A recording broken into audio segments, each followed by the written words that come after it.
ہمارے نزدیک ثواب کا مطلب ہے پرسنالٹی ڈیولپمنٹ.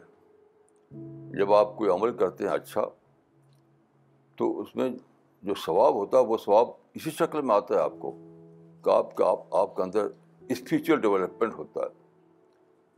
ثواب in terms of intellectual development, in terms of spiritual development آپ کو ملتا رہتا ہے, یہاں تک کہ آپ کے اندر وہ پرسنالٹی بن جاتی ہے, وہ مزکہ پرسنالٹی جو جنت داخلی کی ہے.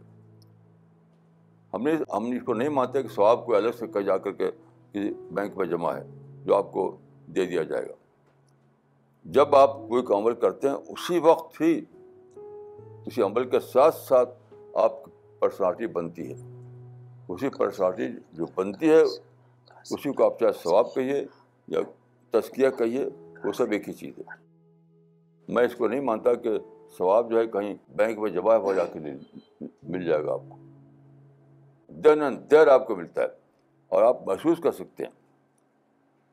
جیسے کہ مثال کے طور پر میں نے شکایت کی بات کی, آپ کو شکایت پیدا ہوئی اور آپ نے وہ کام کیا جو حضرت ابو ایوب انصاری نے کیا تھا, تو آپ کو اچانک ملے گا کہ عجیب سکون, عجیب پیس, عجیب ربانیت آپ کے اندر آ جائے گی. وہی ثواب ہے, وہی پرسنالٹی ڈیولپمنٹ ہے, وہی تزکیہ ہے.